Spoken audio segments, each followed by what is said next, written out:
Hello, Eastern fans, and welcome to the latest episode of House Calls. I'm Scott Weatherby, Director of Athletics at Eastern Michigan University, and I wanted to give you an insider's look into our Eastern family. Next up is rowing.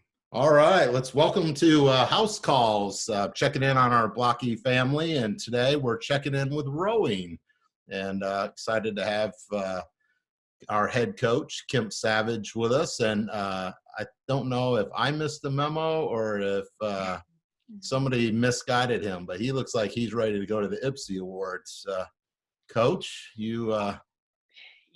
were supposed to be last night. I was told something, and, so we just went ahead and celebrated the overnight. So, about halfway through, I'll go for the full Dean Martin and take the tie out and go lounge singer for the rest of the that'll be great.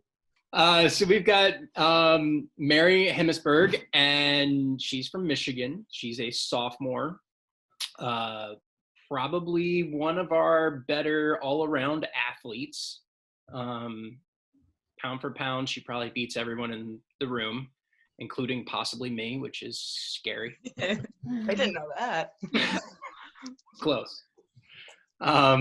As I get a little heavier, you get a little bit faster that way.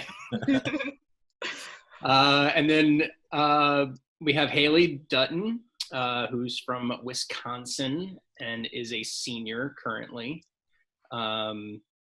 graduating here soon, possibly coming back next year. We'll see. And so kind of a different start of the career, end of the career here. Yep. Or maybe not end, but Yep. middle-ish. So we'll start with a senior. Haley, tell me where you're kind of cooped up now, since we have the directive here to kind of shelter in place. Is Wisconsin doing that right now, and where are you at? Yeah, so I'm back home in Wisconsin. I'm from the La Crosse area, so I'm way on the west side of the state by the Mississippi. We have a stay-at-home order in place until April 30th, I believe, as of right now. But yeah, I'm hunkered down back home. As soon as I got word that states were going to start issuing that, I left Michigan and came back home to be with my family. Okay. So who are you? Who's at home with you, and what are you getting your degree in? So my mom, dad, and my sister are at home with me. Mom's working from home. Dad's work is considered essential, so he's gone during the day. And my sister is stuck with me in the house too. But I am getting my degree in exercise science, and then I have a communication minor. Okay. All right. Mary, where are you at these days? I'm back at my home in Freeland. We have a full house right now. Both my parents are working at home, and then I got my two sisters and my brother, so we're all cooped in the house together. Okay. What are you getting your degree in? Sport performance and fitness entrepreneurship. So staying in the sports realm. Yeah. Okay. Kemp, you're just locked up at home? Yeah, I'm locked up at home. Me and the two dogs and Kelly. Kelly's essential because she's a PA, so she's finishing off her part this week, and then she goes into the ICU midnight shifts next week. So, yay! So from a student athlete's perspective, I'm sure Mary's answers may be a little different than Haley's. So Haley, as a senior, kind of take us through what that moment was like and what kind of emotions you had for that. So I found out, actually, I was in the training room getting treatment done, and I found out there, and it was like a wave of emotions because it was basically the end of the line for me.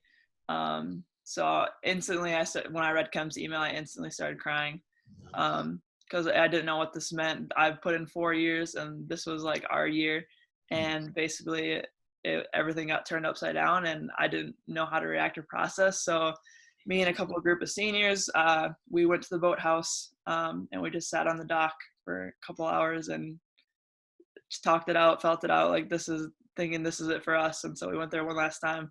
I actually texted Mary, and I told her, like, hey kid, like, this is your time to step up. We're looking to you next year, like, go out there and do it for us. So that's basically how it went for me when we found out. But it was just a wave of confusion and not knowing what's next. Now you give me goosebumps on like 2 or 3 of those. That's Sorry. that's the tough part about it. Now I'm glad the NCAA we've done the right thing in allowing those seniors that have exhausted their eligibility opportunity to come back.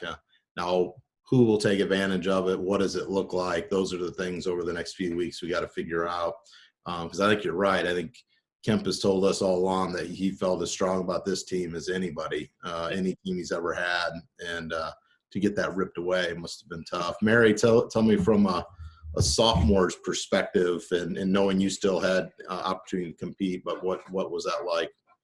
Yeah, obviously my reaction was a little different than Haley's, just because I knew like, oh, this is just kind of a delay. It's just a big, just kind of a setback for me. But like, it was very much a shock because my roommates are rowers too, so we all kind of like came out in the living room, kind of started like breaking down like what everything meant, like what it meant for the seniors. So we were just kind of like trying to absorb as much information, because at that point it was still like so much confusion, like nobody really knew exactly what was going on. So it's just very much like a confusing time. But now that everything's kind of settled and they're trying to figure out like senior like rules and stuff, it's a little more calming to know exactly what's going on, but it's just a bummer. Yeah, and I think in that moment too, we talked about this with gymnastics. At the time, you're like, what do you mean we're not going to compete anymore? And now seeing how dangerous and devastating, and obviously Kemp's wife's on the front lines, really realizes why we have to do this now, and it makes sense. But at the moment, you're trying to go through it, and everything you hear 1 hour from the next is different.